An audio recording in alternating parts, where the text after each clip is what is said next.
Hare Rama, Rama Rama, Hare Hare. Om Namo Bhagavate Vasudevaya. Om Namo Bhagavate Vasudevaya. Om Namo Bhagavate Vasudevaya. So we are reading from Srimad Bhagavad Gita as it is, chapter 9, text number 32. Mami Partha Vipashritya Yepishu Papayonayaha Istriyo Vaishyastada Shudras Tepi Yandi Baram Gatim. Translation by Srila Prabhupada. O son of Pratha, those who take shelter in me, though they be of lower birth, women, Vaishyas, merchants, as well as Shudras, workers, can approach the supreme destination. So here in this verse is seen sometimes as very controversial verse when people say it is very discriminatory. It targets certain class of people, Striyo Vaishya, Shudras, and why Krishna is so discriminating. But if we carefully read and understand under the guidance of a bona fide spiritual master, then we understand that this verse is demonstrating Lord's mercy. Many people may feel like oh, it is discriminatory, that it is considered as women and Shudras as lower class, but we have to understand it under the proper cultural context. So ultimately, any soul who gets the human body is extremely fortunate, and everyone can get the chance of spiritual perfection. But within the human form, also, based on the suitability of practice of spirituality, there are gradation, and this is based on quality, not on birth. If you see the Brahmanas, they're ready to live their life, which is more focused on Brahman, Brahmajanati iti Brahmana, and that involves simplicity, austerity, spirituality, purity, maturity, in terms of sense control, proper behavior, balance. So these attributes are more suitable for spiritual realization. On the other hand, those who are not ready to regulate themselves much, they are considered Sudras because they are not ready to harmonize themselves for spiritual advancement. Of course, even the Shudras are also given some arrangement in the scriptures by which they can be slowly elevated. So, this is what is the Varnashram system. And in the Varnashram system, this higher caste like the Brahmanas are considered more qualified for spiritual advancement than the lower caste. But again, this is all based on the quality, not by birth. Right. So we need to carefully understand this that in Krishna consciousness, see this is Varnashram system where there is a Brahmana which is considered the higher class, the Shudra is considered a lower class. But what people miss out to understand many times is it is not some label. If somebody is born in a low class family, then he will be treated low class. There are many examples in the scriptures. Those who are born in mentally speaking or like socially speaking lower class, but they're all great devotees, very advanced and elevated personalities like that. So our Vedic tradition, Vedic system doesn't discriminate based on the birth, but there has to be differences based on the qualities. So people say no, no, there has to be equality. But what people don't understand that equality is there on the spiritual level, but on the material platform, there cannot be equality. Even in this modern age also, when people talks a lot about equality, but there is always differences. There are different categories of people. Even you go in modern society, in the corporate you go, there's someone who is the top boss, somebody is doing some other work which is like the peon work or like the security guard. So how do you say like they are equal? Yes, on the spiritual platform, they can all be equal. Everybody can respect everyone, but still there is a discrimination. So, based on their quality of work, their abilities, there has to be the discrimination. So, in the same way, our Vedic scriptures also guides us that the Brahmanas are considered higher because they're given the body which is on advantage for spiritual advancement. It is like, in a car race, the different people have the different car. So the person who is using the very high speed and very sophisticated car is on a very advantageous position, uh, to win the race. Wherein a person who has been using like some broken car, then he is slightly on a disadvantageous position. So this body is like a machine. This body is a yantra, right? And this machine, this car, is used to reach the destination. So some yantras are more efficient to reach the destination versus other yantras, the other bodies. So this is the point here, not discrimination just based on some, birth and people are labeled like that. So this is what is the Varnashram system. But in the Varnashram system also, this material position is not the disqualification if we go a little next level, which is if somebody take the shelter of the Supreme Lord, if somebody take the process of Bhakti Yoga, see what has been discussed is all about karma and jnana, right? But as soon as somebody takes up the Bhakti Yoga, then all this material conceptions that doesn't work there.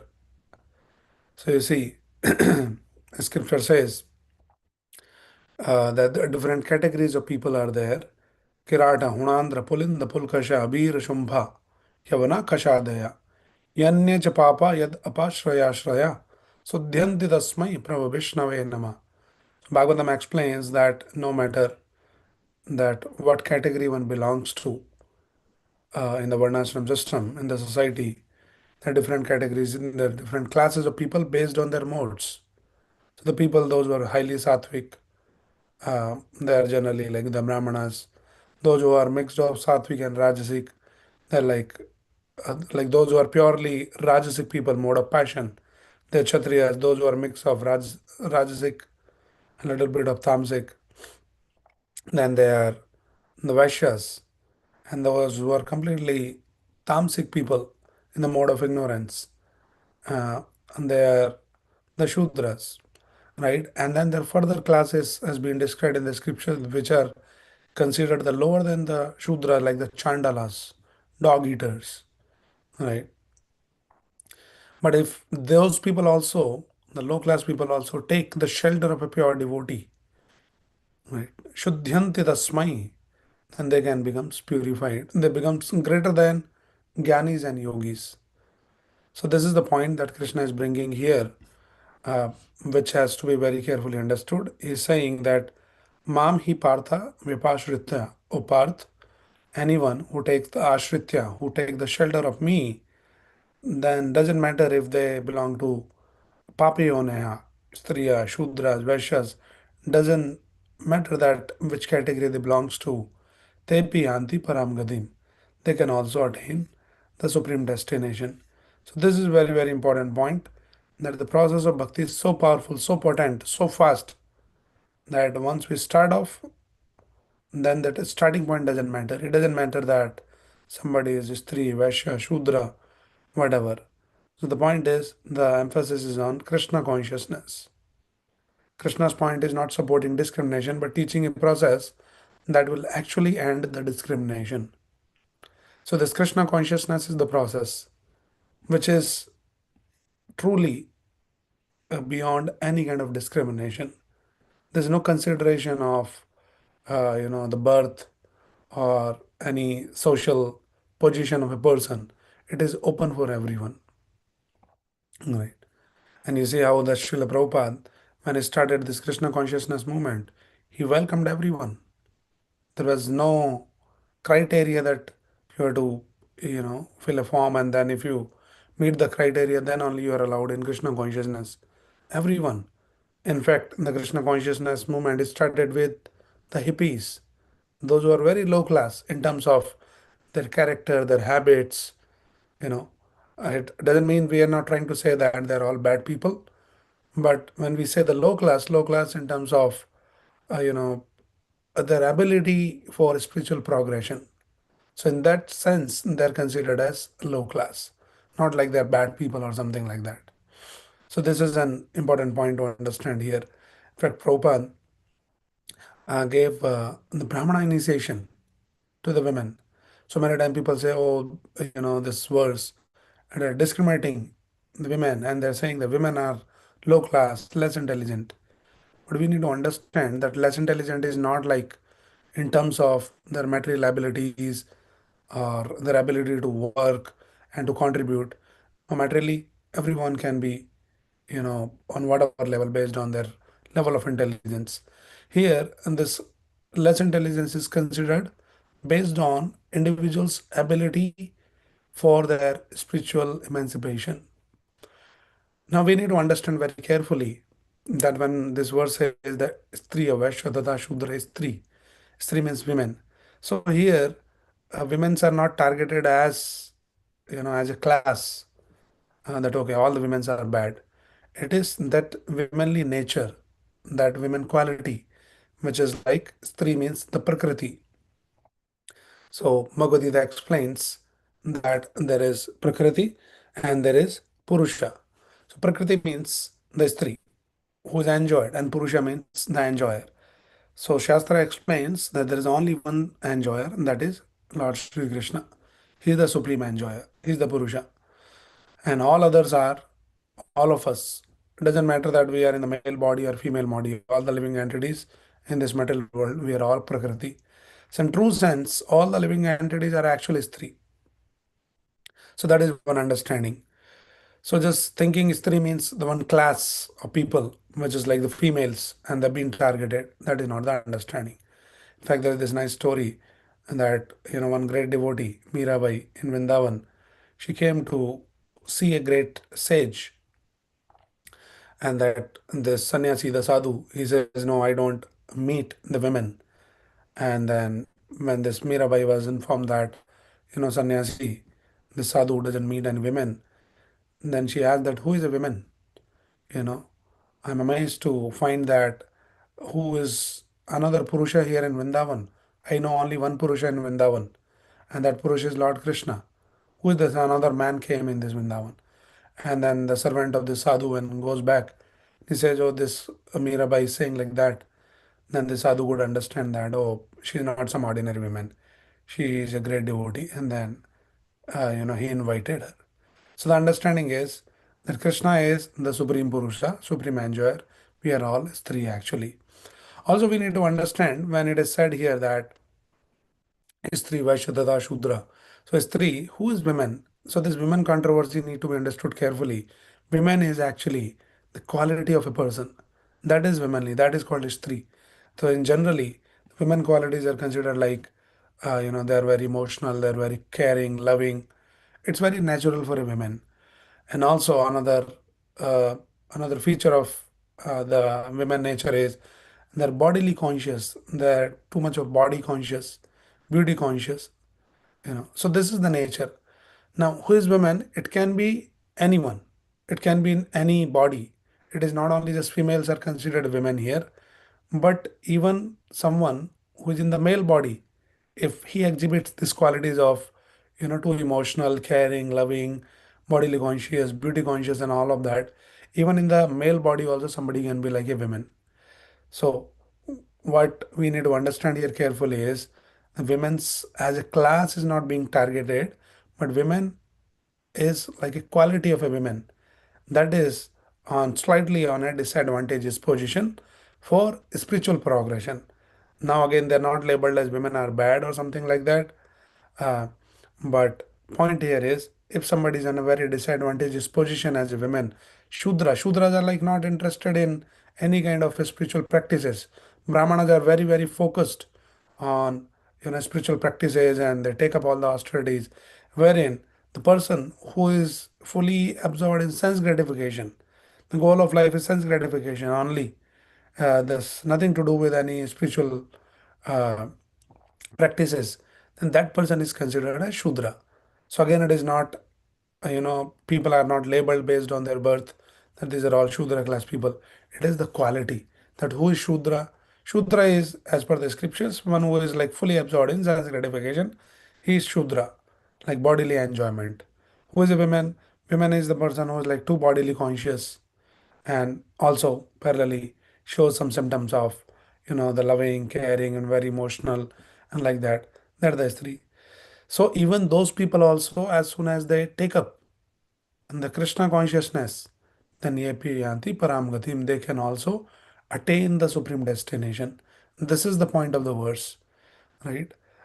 So if we don't read it carefully, then it sounds like there is a discrimination against the women and the Shudras, and then people get sometimes very, they're put off that why Krishna is discriminating like that, why he's targeting the women.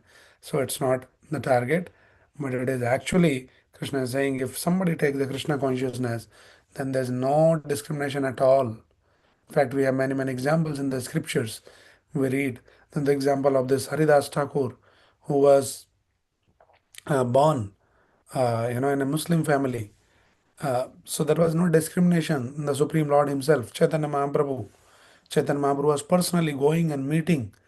Though this Haridas Thakur, he himself was very, very conscious, as being a very great devotee, he didn't want to disturb the sentiment of the common mass. So, he was living in Jagannath Puri, and he will very carefully, he will not, uh, of course, he was not allowed to enter into Jagannath Puri temple because of their, the policies in the temple, which has been coming down since ages. So he didn't want to, disturb that, and he was very careful. He will not even go in front of the temple. He was considering himself that I am such a low class person that I should not even touch the devotees who are going to see Jagannath. They should not get contaminated by my touch. That was his sentiment out of humility. But Chaitanya Mahaprabhu considered, knowing that he's such a great devotee, always constantly engaged in chanting the holy name of the Lord. Then Chaitanya Mahaprabhu gave him, allocated him as a place, which is the place is, I'm forgetting the name, but yeah, that place was there. He was sitting and doing his bhajan. He was chanting his holy name, and from there he could see the Sudarshan Chakra, which is on the top of the temple. And Chaitanya Mahaprabhu says, by having the darshan of the Sudarshan Chakra, it is as good as seeing Lord Jagannath. And then, because he couldn't go to Jagannath temple, the Lord Himself, who is non-different from Jagannath, Jai Krishna, Jai Gaur, Sai Jagannath. Chaitanya Mahaprabhu is not different from Krishna and Jagannath. So Chaitanya Mahaprabhu was personally coming and giving him the darshan, and not only darshan, he was personally carrying prasadam for him every day. Right? So there is no discrimination we see. Even somebody is born in low class, and to the extent that Chaitanya Mahaprabhu gave him the title as Namacharya. He is the Acharya of the holy name because he was chanting 300,000 names of Krishna every day. Right. So if there was a discrimination, then why Chaitanya Mahaprabhu will give him the title of an Acharya to someone who's born in a low class? So there's no discrimination. That is the process of Krishna consciousness. It actually ends all the discrimination. We have many, many examples like that. Right. So everybody is on a very advantageous position as soon as we take up the process of Krishna consciousness. So this is a great boon, given in this modern age of Kali Yuga by Chaitanya Mahaprabhu. In fact, and there is another, in context with Haridas Thakur, there is a story of this prostitute, you know, who was later initiated into chanting the holy name. So even the prostitute is also initiated chanting the holy name. There is no discrimination based on their whatever their origin or their starting point. Somebody, because of whatever reason, they might have been very sinful, right? But that is no disadvantage anybody can take. When Prabhupada came to America, in this country, the culture was, the people in this culture was very, very sinful, like meat eaters, drunkards, women hunters, and all of that. But Srila Prabhupada did not consider all of their starting point. Says was please come and participate in chanting the holy name and engage in Krishna consciousness. So this is the point here. So the women are not targeted, Shudra is not targeted, but anyone can take up this process of Krishna consciousness. In fact, when people say, "Oh no, this Bhagavad Gita is discriminating against the women," but what people miss to understand, like women are highly glorified in the scriptures. In fact, in the Srimad Bhagavatam, we see all these great women like Draupadi, highly glorified. Uh, you know, she was such a great devotee of Krishna. Krishna was like the personal friend to Draupadi. And then we have the another great lady, Mother Kunti, Kunti Devi, the mother of the Pandavas. Such an extraordinarily women, highly glorified. And like that, Devhuti. I like that many women are there which are highly glorified. So this Vedic culture is not against the women. It is not discriminating. It is not targeting or exploiting the women or Shudras. But then, you know, for everyone, there is a way how they can advance. So in the Vedic system, and the women, they are given the way that how they can also spiritually advance. So women are supposed to have some qualities like chastity. They should be very chaste towards their husband.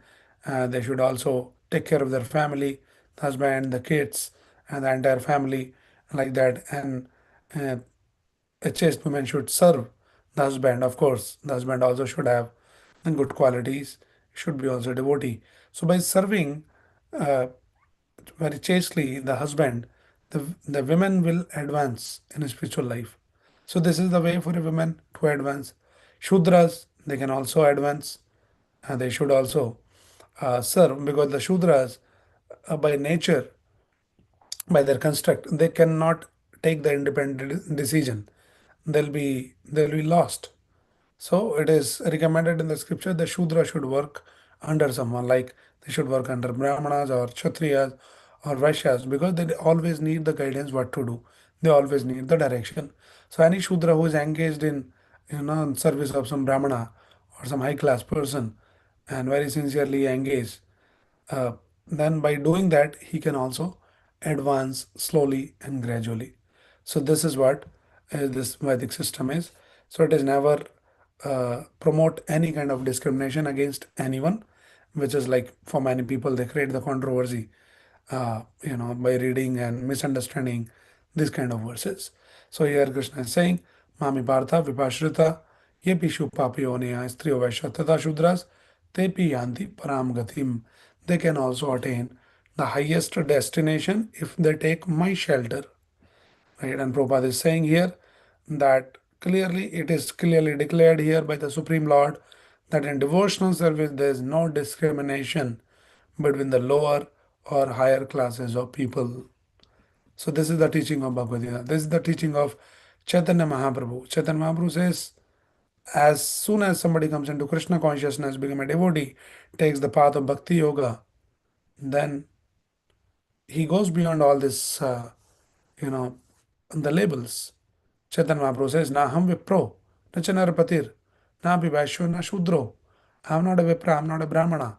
I'm not a kshatriya, I'm not a vaishya, I'm not a shudra. Na ham varni cha na grahapatir, na vanastoya tirva. So I'm nothing. I'm beyond all this varnashram system. What are you then? Kintu prodhyam nikila paramanandam. Purnamratabdher gopi bharatu pad kamale or das dasanudas. So this is the understanding of a devotee in Krishna consciousness in Bhakti Yoga, that I am nothing of this social labels based on the birth, but I am Padkamalayor, Gopi Bhartu Padkamalayor, Das Anudas. I am the servant of the servant of the servant of the Gopi Bharatu, Lord Sri Krishna. So this is the understanding of devotee, that I am the humble servant of the devotees of Lord Sri Krishna. And every devotee thinks himself like that. So nobody thinks, oh no, I'm a Brahmana, I'm a Shudra, and like that.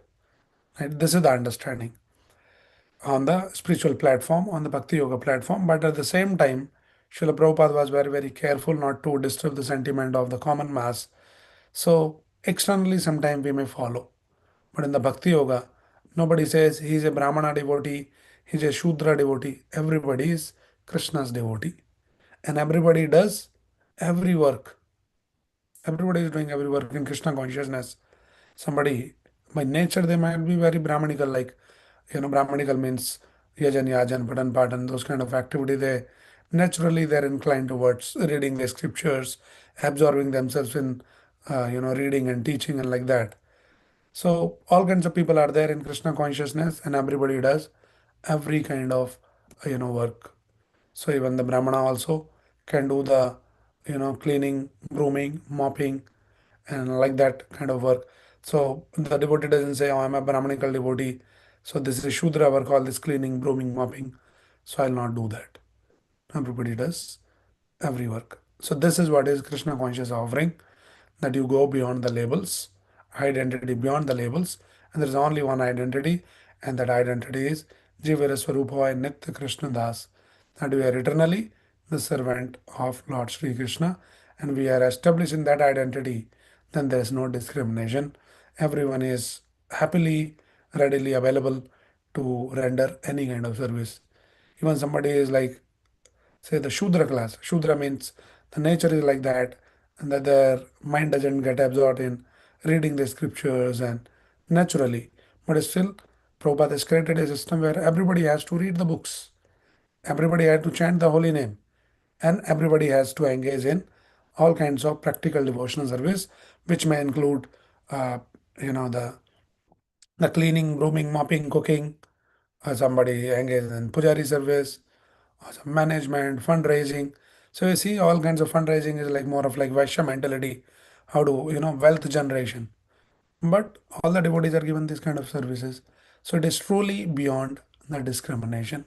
And that is what is the Krishna consciousness. And Krishna is talking about this concept that anybody takes up this process of Krishna consciousness by taking a shelter of a bona fide spiritual master, a pure devotee, and through him taking the shelter of Lord Sri Krishna, then no matter that what category he belongs to, he can still attain the supreme destination. So this is the point of this verse. So these are some of the thoughts on this verse. Anybody's any quick question or any comment? You can unmute yourself and ask. There's any question? There's no question. We'll stop here. Srimad Bhagavad Gita as it is